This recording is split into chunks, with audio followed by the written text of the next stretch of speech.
Yo tengo una duda, maestro, respecto a Sí, la calificación de la unidad 2 del examen. sí, escucho. Am, Estuve revisando mi examen y a lo que al menos yo creo, ah, debí de haber sacado 60 en lugar de 50. No sé si habrá ocurrido algún error o...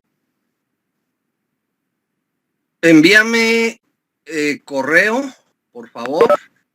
Explica cuál es la aclaración donde consideras que no está bien calificado y te regreso vía correo el, el examen calificado.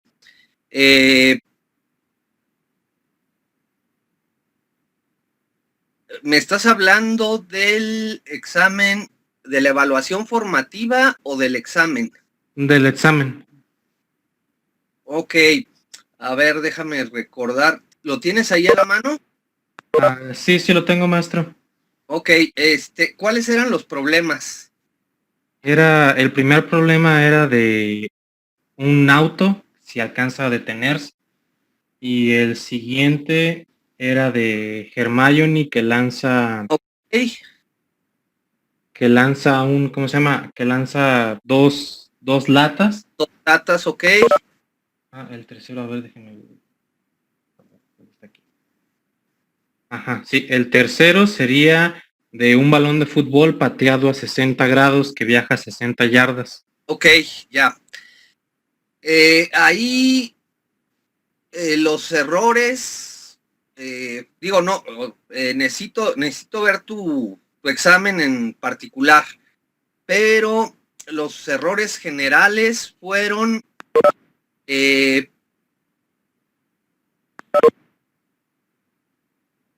en el primer problema, hicieron muchos cálculos, pero no respondieron lo que preguntaba. O sea, la pregunta era si el auto lograba detenerse antes del semáforo o no.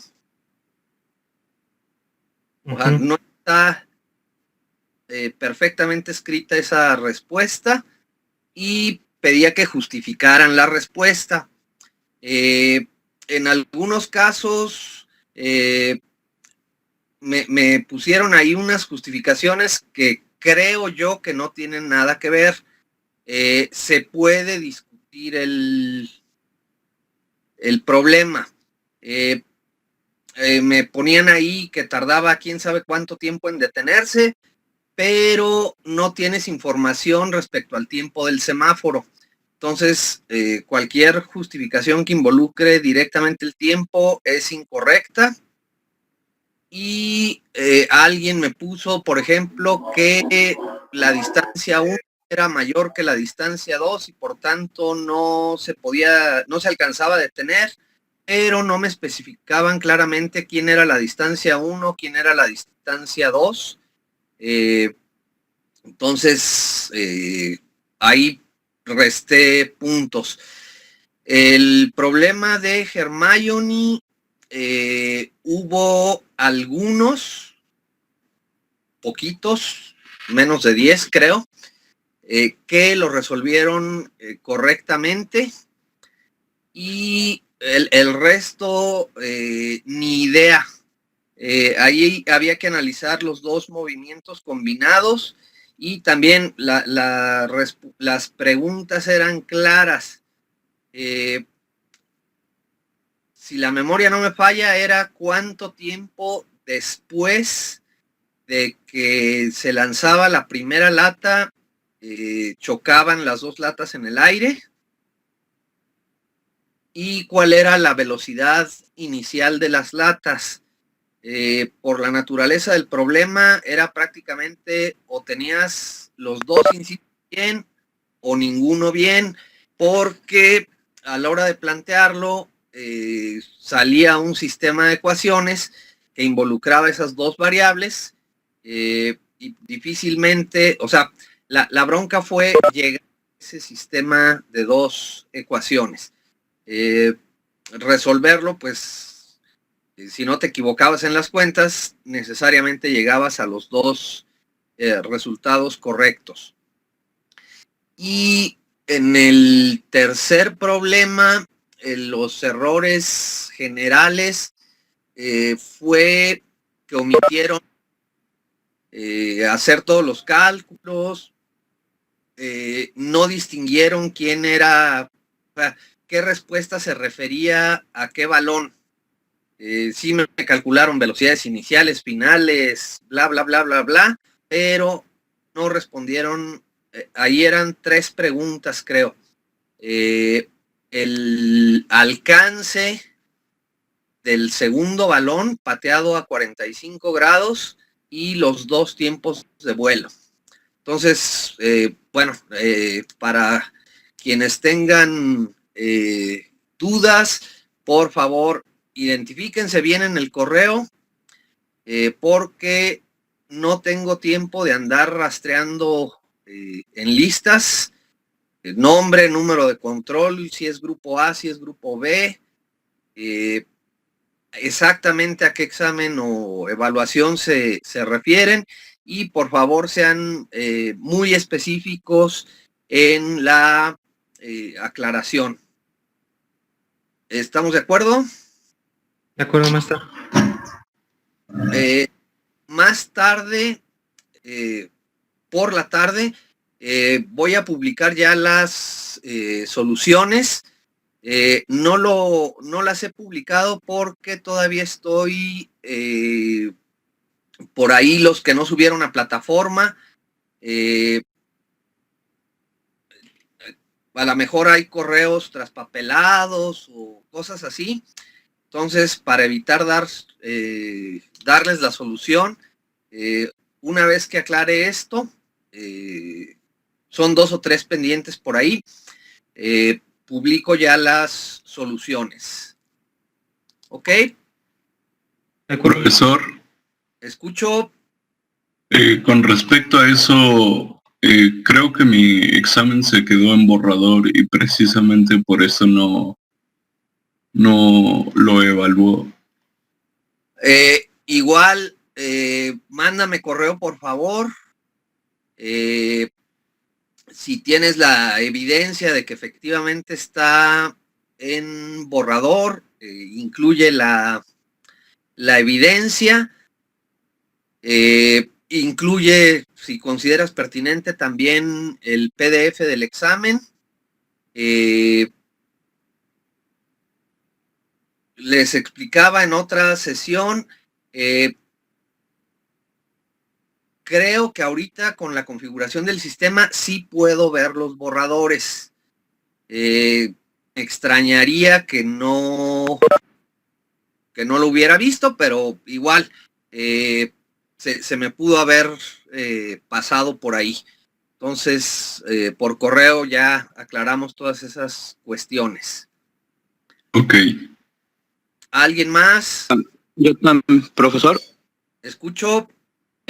Yo también estoy en el mismo caso. Mi examen está subido a la plataforma como borrador.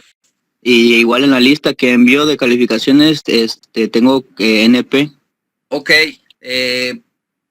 Mándame correo, identifícate bien y toda la evidencia que tengas.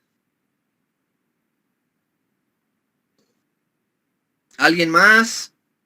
Buenos días, maestro. Disculpe, quería saber cómo va a promediar los 2 exámenes para la calificación de la unidad, por favor.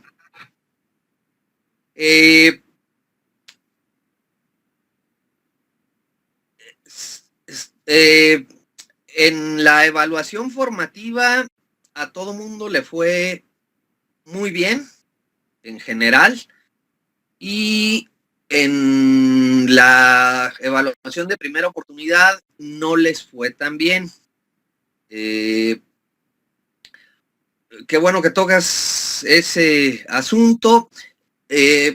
Estaba pensando, o sea, si me voy a lo que habíamos dicho originalmente, les queda más pesada o con mayor importancia la calificación de la evaluación de primera oportunidad.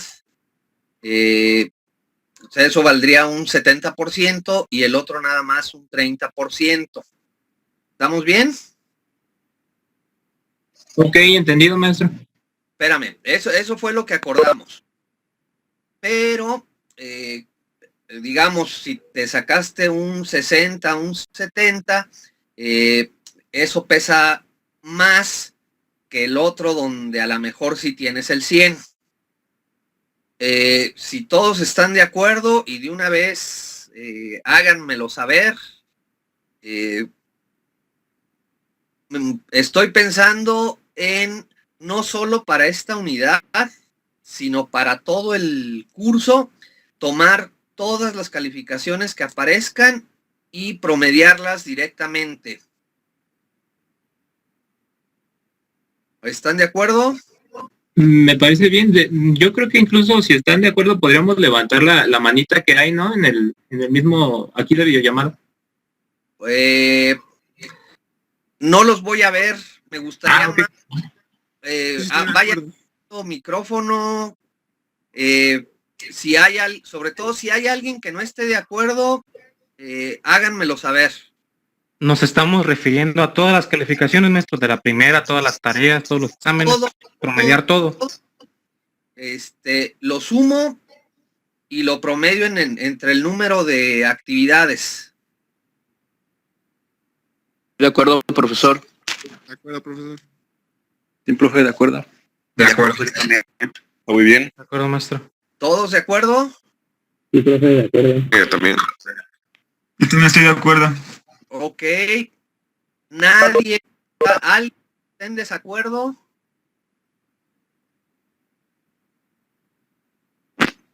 Disculpe, profe, ¿podría repetir cómo iba a promediar el examen? Porque no... Ok, voy. Originalmente habíamos dicho 70-30, 80-20.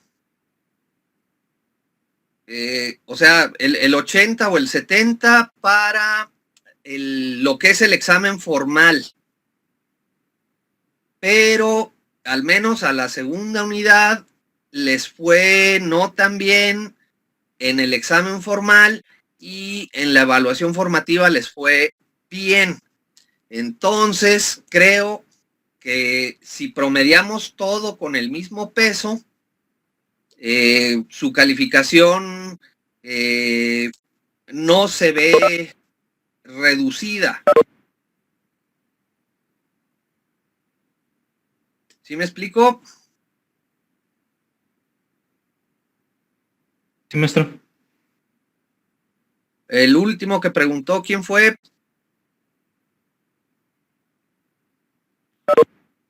Creo que yo, profesor.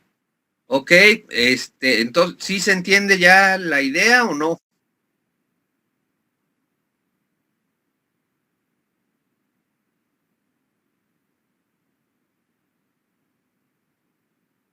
Profesor. ¿Escucho?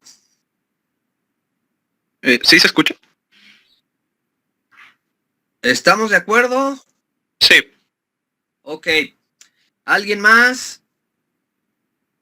Profe, una pregunta. Estoy igual que mis otros dos compañeros en cuanto a la evaluación 2. Todos los que tengan duda de calificación, envíenme por favor correo. Ok, gracias. ¿Alguien más?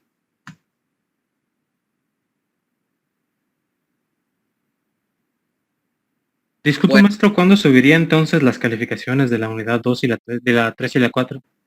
En eso estoy. De acuerdo. Piensa que son, en total más de 100 alumnos por actividad. No solo de estos cursos, sino de los otros. Y con, perdón, los que no suben a plataforma, los que no nombran los archivos correctamente, me consumen muchísimo tiempo.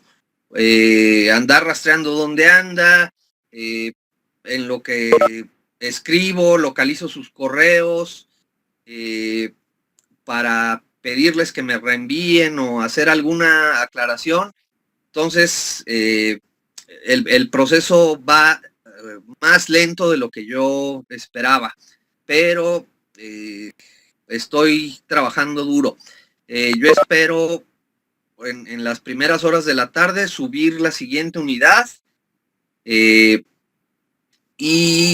si alcanzo en la más tarde noche, ya subo cuarta unidad. De acuerdo, maestro, muchas gracias. ¿Alguien más? Disculpe, profesor, si la pregunta es un poco vaga o si ya la he repetido, pero usted dice que va a promediar todas las actividades de la propia unidad y con eso saldrá la calificación de la unidad. O sea, puede ser así o tomar todo lo que tengas, sin importar de qué unidad es, y poner una calificación, una única calificación final. Comprendo esto. Me parecería más esa. Sí, o sea, porque, por ejemplo, el examen que hicimos en papel antes de que todo esto empezara, también les pegó un poquito. Si promediamos todo, nos quitamos de segundas oportunidades y tu calificación creo que quedaría bien.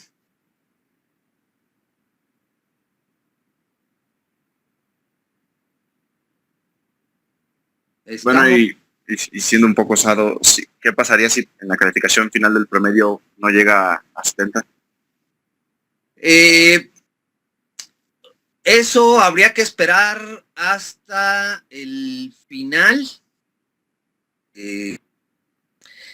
O sea, al menos a tener ya 4 unidades evaluadas y ya dependiendo de el número de personas que en su momento tuvieran que presentar segundas oportunidades, ya vemos de qué se hace. Si el promedio total te queda por debajo de 70, pero razonablemente cerca, no discutimos y tienes el 70. Pensando en que a lo mejor, insisto, ese primer examen estuvo muy bajo, pero en general los que llevo calificados ahorita que hemos hecho en línea han estado razonablemente bien en lo general. Aquí no puedo hablar de casos particulares, o sea, estoy hablando en función de todos los números, de todo el grupo. Insisto, déjame ver qué sale en las siguientes unidades y volvemos a dedicar un rato para platicar sobre esto en los próximos días. Y obviamente ya los casos particulares, pues los tratamos en lo particular, si están de acuerdo. Ok, mil gracias, profesor. De nada. ¿Algo más?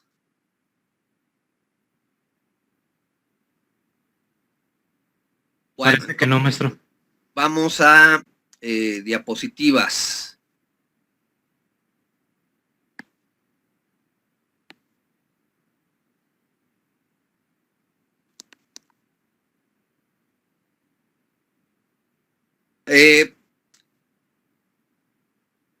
¿Nos habíamos quedado en ese ejemplo o más atrás? Nos quedamos en la gráfica de energía de punta o algo así.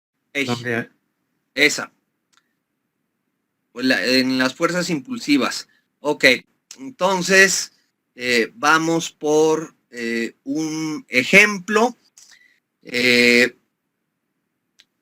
lanza una bola en dirección horizontal con una velocidad v.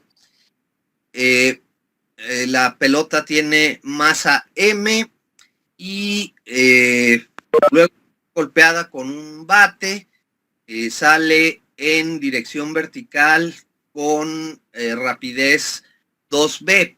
me preguntan cuál es el impulso de la fuerza total sobre la pelota y la magnitud de ese impulso. La masa de la pelota obviamente no cambia, pero cambia la dirección y cambia la magnitud de su velocidad. De acuerdo al diagrama,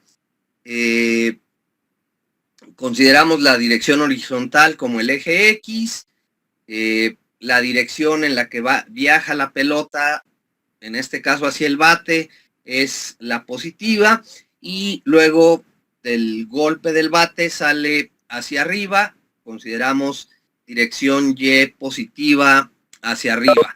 Con eso podemos escribir la cantidad de movimiento inicial como el vector I unitario por masa por velocidad, y la cantidad de movimiento final como vector J unitario por la masa de la partícula por la velocidad, que en este caso es 2p. Sabemos que el cambio en la cantidad de movimiento pues es la cantidad de movimiento final menos la inicial. Hacemos la resta vectorial y nos quedaría que el cambio en la cantidad de movimiento es masa por velocidad multiplicada por el vector menos I más J2.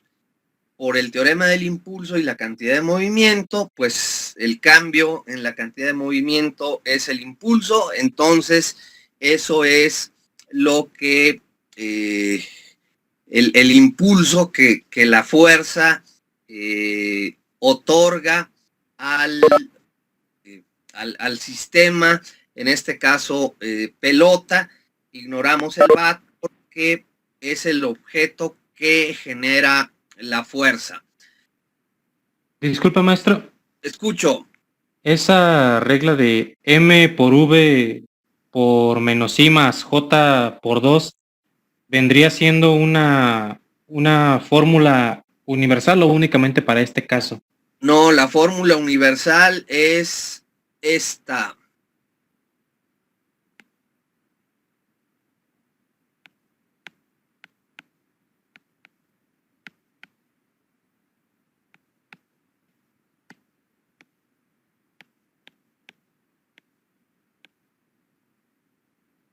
Con esa fórmula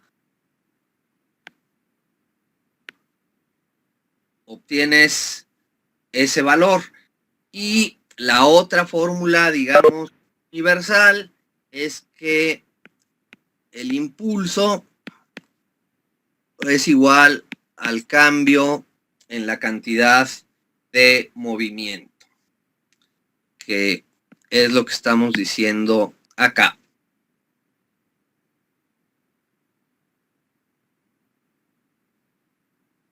¿Más preguntas? Sí.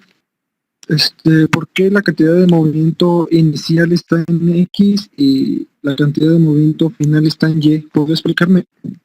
Sí, cómo no.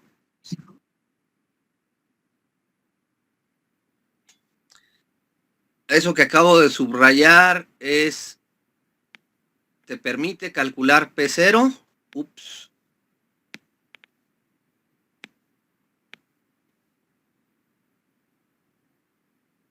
Y esto de acá te permite calcular P final. Lo único adicional que se hizo pues fue elegir el sistema de coordenadas, escribir P0 o P inicial y P final en términos correctos para ese sistema de referencia, que sería esta parte de aquí, y luego aplicar las dos fórmulas que había mencionado antes. ¿Queda claro? Sí, gracias. ¿Más preguntas?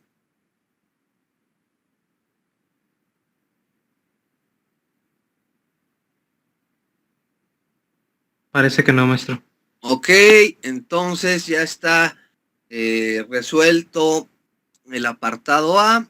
Para el apartado B pide que cuál es la magnitud del impulso. Simplemente tomo el vector impulso y calculo la magnitud, raíz cuadrada de la suma de los cuadrados de las componentes, y eso me arroja raíz de 5 multiplicado por la masa por la velocidad. En este caso, bueno, la masa permanece constante y la v corresponde a la magnitud de la velocidad inicial. ¿Preguntas?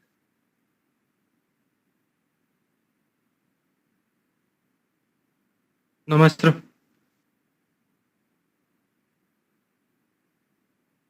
Ok.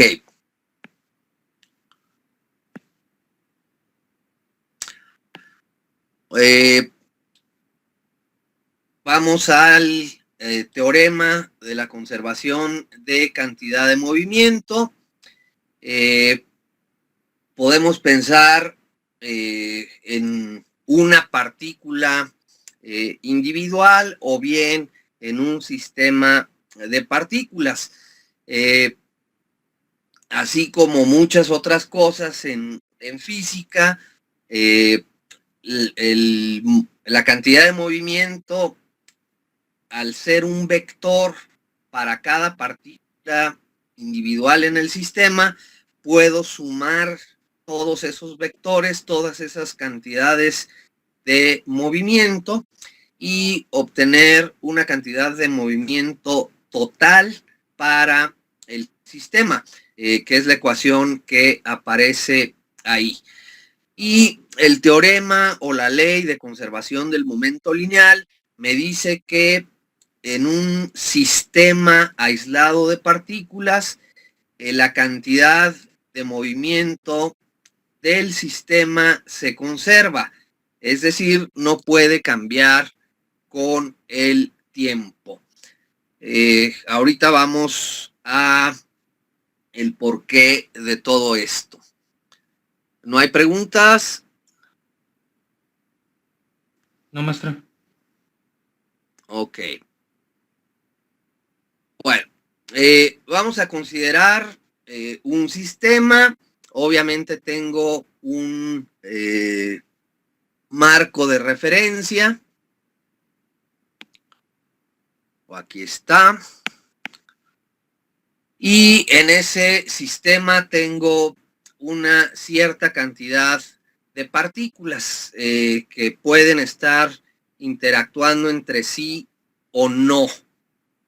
Para cada partícula voy a tener un vector de posición, y si las partículas están interactuando entre ellas, pues voy a tener una fuerza que va de la partícula J a la partícula I, o bien al revés. Ahorita aclaro eso. Además, cada partícula puede tener una velocidad, esa no la dibujé. Ahí está la velocidad de la partícula J. Cada partícula tiene una cierta cantidad de masa y por lo tanto cada partícula va a tener una cierta cantidad de movimiento.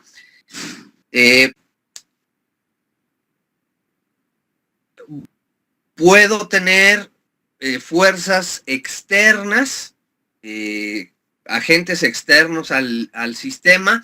Si nos vamos al ejemplo que acabamos de resolver, mi sistema nada más era la pelota de béisbol, y el bate lo que hacía es un agente externo, y lo que hacía era interactuar con la partícula, en ese caso la pelota, y ejercía una fuerza externa sobre la pelota tal que cambiaba la cantidad de movimiento de esa pelota.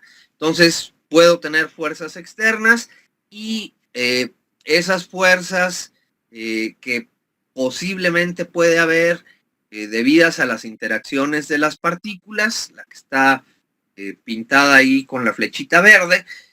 No me interesa cuál es el origen de esa fuerza, simplemente sé que la partícula J y la partícula I están interactuando y la interacción se da a través de una fuerza. A esas fuerzas, entre las partículas del sistema, les vamos a llamar fuerzas internas. Igual puedo considerar, es más fácil considerar primero todas las posibles interacciones entre cada par de partículas, F1,2, F1,3, F2,4, etcétera. Sumarlas todas, finalmente son vectores, y con eso obtener una única fuerza que es la fuerza interna. O bien, también puedo hacer lo mismo con las fuerzas externas.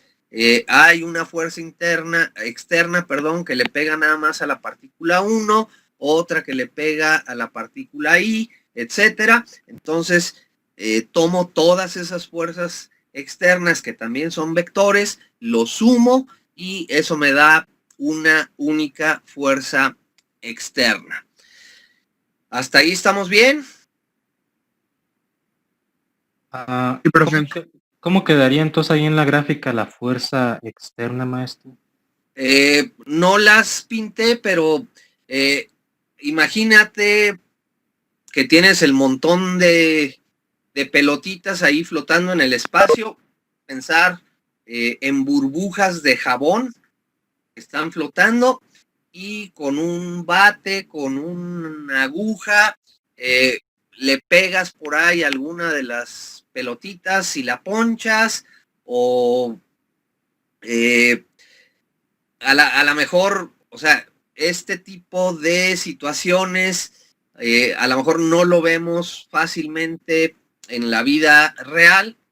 Ahorita pongo ejemplos, pero necesitamos hacer esta deducción, esta demostración de la manera más abstracta posible. Imagínate ese sistema, pero no en un espacio de 3 dimensiones, sino en un plano. Esto seguramente lo han visto por ahí en algún video. Tienes un montón de balones, de pelotas de golf ahí en el piso. Esas son las condiciones iniciales del sistema, y las fuerzas externas, llega alguien y patea ese balón en esa dirección, ese balón en esa dirección, ese balón en esa dirección, ese balón en esa dirección. Cada una sería una fuerza externa sobre la partícula 1, una fuerza externa sobre la partícula 2, y así sucesivamente. ¿Queda claro? Sí, maestro. Ok. Bueno, entonces tomo una de las partículas, la que sea, la voy a identificar como la partícula J, la 1, la 3, la que sea, una, y aplico la segunda ley de Newton. La segunda ley de Newton me dice que el cambio en la cantidad de movimiento para esa partícula es igual a la fuerza ejercida sobre esa partícula, pero sobre esa partícula están actuando todas las posibles fuerzas internas que haya y todas las fuerzas externas que haya solo sobre esa partícula. ¿Estamos bien? Sí, maestro. Va de nuevo.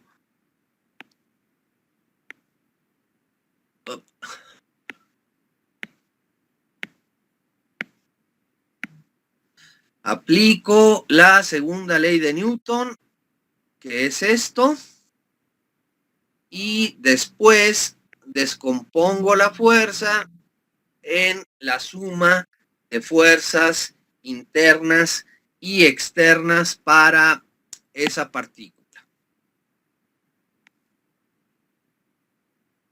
Ahora, las fuerzas internas tienen que ser, digo, no todas necesariamente existen, pero debo considerar la posibilidad de que existan.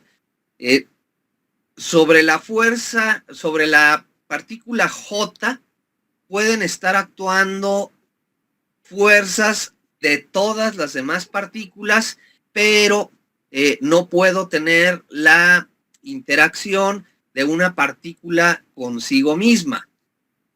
Eso no tiene sentido.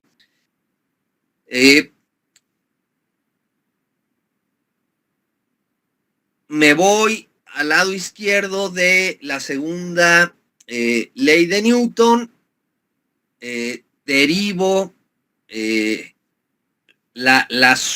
ya no la cantidad de movimiento total, sino ahora por separado cada una de esas posibles cantidades de movimiento. Entonces, otra vez,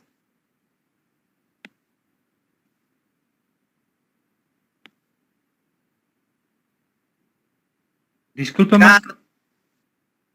dp en dt me va a dar un FJ, estoy sumando todas las posibles, y eso va a ser la suma de todas las fuerzas externas más todas las posibles fuerzas internas, que serían esas. En otras palabras, sumo todas las fuerzas externas que actúan sobre las partículas más todas las fuerzas internas que actúan sobre esas partículas. La expresión se ve fea, pero es básicamente lo que quiere decir. Simplemente, igual que hice aquí arriba, estoy descomponiendo en términos de sumatorias tanto las fuerzas externas como las fuerzas internas. El primer término de esa suma, pues, es la fuerza externa total. La represento así, aunque sigo pensando, sigo teniendo presente que es la suma de todas las fuerzas externas. Ahora, vamos con la suma de fuerzas internas. Al correr la suma sobre el índice I, esa I va a tomar todos los valores, 1, 2, 3, etcétera, hasta el número total de partículas que tenga. Entonces, eso lo podría escribir como la suma sobre J hasta N de FJ1 más FJ2 más etcétera. Pero luego, al correr sobre el índice J, tendría que poner ese paréntesis cuando J vale 1 y eso me dejaría un F11 más F12 más todas las demás. Eso fue con J igual a 1, pero con J igual a 2, eso me quedaría F21 más F22 más todas las demás. Ojo, ese F11 no existe porque es la interacción de la partícula consigo misma. El F22 tampoco existe. Y todos los que tengan los dos índices repetidos no existen. Aquí lo hice nada más con muy poquitos elementos, pero lo que quiero mostrar es que ocurre esto. En la suma me aparece F12. Obviamente todos esos paréntesis se suman al desarrollar esa sumatoria y en otro paréntesis me va a aparecer el F21. Pero la tercera ley de Newton me dice que la fuerza de A sobre B es igual a menos la fuerza de B sobre A. Entonces, F12 es igual a menos F21 y esos se cancelan. Me van a aparecer un montón, de hecho, todos los términos se van a repetir en un paréntesis o en otro y toda esa suma de fuerzas internas finalmente se cancela. ¿Preguntas hasta aquí? No, maestro. Ok, entonces vean que la tercera ley de Newton me cancela la suma de las fuerzas internas. Por lo tanto, la expresión con la que iniciamos de la variación de la cantidad de movimiento igual a la suma de fuerzas externas más la suma de fuerzas internas, quedamos que estas se hacen 0 y entonces la variación en la cantidad de movimiento solo puede ser debida a fuerzas externas. Por lo tanto, si no hay fuerzas externas, la cantidad de movimiento en un sistema siempre permanece constante.